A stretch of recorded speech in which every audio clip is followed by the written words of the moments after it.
जय श्री सीताराम। नमः पार्वती पतये। हर हर महादेव। मित्रों, आइए हम और आप मिलकर सब प्रेम श्रवण करते हैं महाशिवरात्रि के व्रत की कथा। एक बार चित्रभानु नामक एक शिकारी था। पशुओं की हत्या करके वह अपने कुटुंब को पालता था। वह एक साहूकार का ऋणी था, लेकिन ऋण समय पर न चुका सकने पर क्रोधित साहूकार ने उसको शिव मठ में बंदी बना लिया। संयोग से उसी दिन शिवरात्रि थी। बंदी रहते हुए शिकारी मठ में शिव संबंधी धार्मिक बातें सुनता रहा। वहीं उसने शिवरात्रि व्रत की कथा भी सुनी। संध्या होने पर साहूकार ने उसे बुलाया और ऋण चुकाने के लिए पूछा तो शिकारी अगले दिन सारा ऋण लौटा देने का वचन दिया। साहूकार ने उसकी बात मान ली और उसे छोड़ दिया। शिकारी जंगल में शिकार के लिए निकला, लेकिन दिन भर बंदी गृह में रहने के कारण भूख प्यास से व्याकुल था। सूर्यास्त होने पर वह एक जलाशय के समीप गया और वहां एक घाट के किनारे एक पेड़ पर थोड़ा सा जल पीने के लिए लेकर चढ़ गया, क्योंकि उसे पूरी उम्मीद थी कि कोई न कोई जानवर अपनी प्यास बुझाने के लिए यहाँ जरूर आएगा। वह पेड़ बेल पत्र का था और उसी पेड़ के नीचे शिवलिंग भी था, जो सूखे बेल पत्रों से ढके होने के कारण दिखाई नहीं दे रहा था। शिकारी को उसका पता न चला। भूख और प्यास से थका वो उसी मचान पर बैठ गया।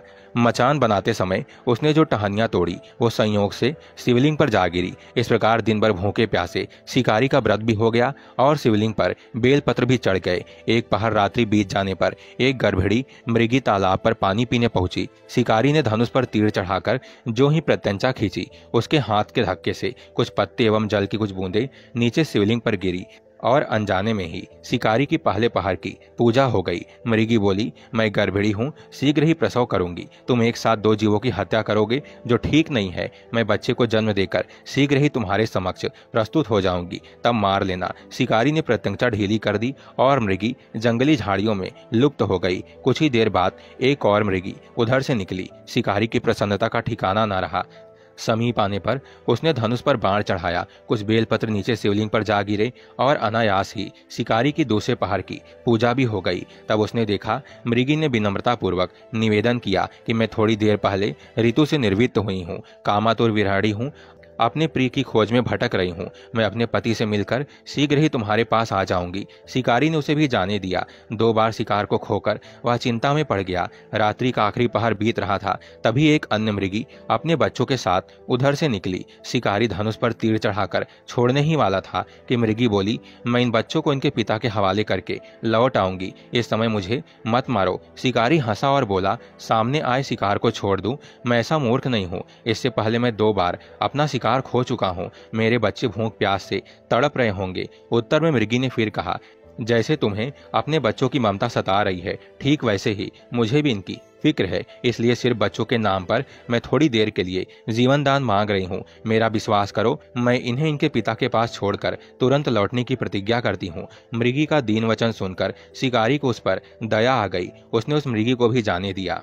शिकार के अभाव में बेल वृक्ष पर बैठा शिकारी बेलपत्र तोड़ तोड़कर नीचे फेंकता जा रहा था। उसकी तीसरे पहर की पूजा भी स्वतः ही संपन्न हो गई। पौ फटने को हुई तो एक हिष्ट पुष्ट मृग उस रास्ते पर आया। शिकारी ने सोच लिया, इसका शिकार वह अवश्य करेगा। शिकारी की तनी प्रत्यंचा देखकर मृग विनीत स्वर में बोला, भाई, यदि तुमने मुझसे पूर्व आने वाली 3 मृगियों तथा छोटे छोटे बच्चों को मार डाला है, तो मुझे भी मारने में विलंब न करो, ताकि मुझे उनके वियोग में एक क्षण भी दुख न सहना पड़े। मैं उन मृगियों का पति हूँ। यदि तुमने उन्हें जीवन दान दिया है, तो मुझे भी कुछ क्षण का जीवन देने की कृपा करो। मैं उनसे मिलकर तुम्हारे समक्ष उपस्थित हो जाऊंगा। मृग की बात सुनकर शिकारी ने सारी कथा मृग को सुना दी। तब मृग ने कहा, मेरी तीनों पत्नियां जिस प्रकार प्रतिज्ञाबद्ध होकर गई हैं, वे मेरी मृत्यु से अपने धर्म का पालन नहीं कर पाएंगी।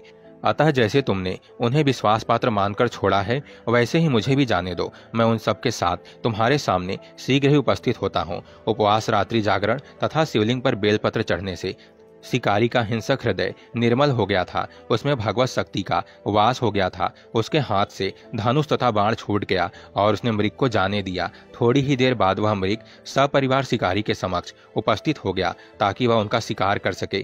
किंतु जंगली पशुओं की ऐसी सत्यता, सात्विकता एवं सामूहिक प्रेम भावना देखकर शिकारी को बड़ी ग्लानि हुई। उसके नेत्रों से आंसुओं की झड़ी लग गई। उस मृग परिवार को न मारकर शिकारी ने अपने कठोर हृदय को जीव हिंसा से हटा मिटाकर सदा के लिए कोमल एवं दयालु बना लिया। देवलोक से समस्त देव समाज भी इस घटना को देख रहे थे। उसके ऐसा करने पर भगवान शंकर ने प्रसन्न होकर तत्काल उसे अपने दिव्य स्वरूप का दर्शन करवाया तथा उसे सुख समृद्धि का वरदान देकर गुह नाम प्रदान किया। यह वही गुह था जिसके साथ भगवान श्री राम ने मित्रता की थी। इस प्रकार महाशिवरात्रि पूजन पौराणिक व्रत कथा संपन्न हुई। बोलिए हर हर महादेव। जय श्री सीताराम। हरे कृष्णा। राधे राधे।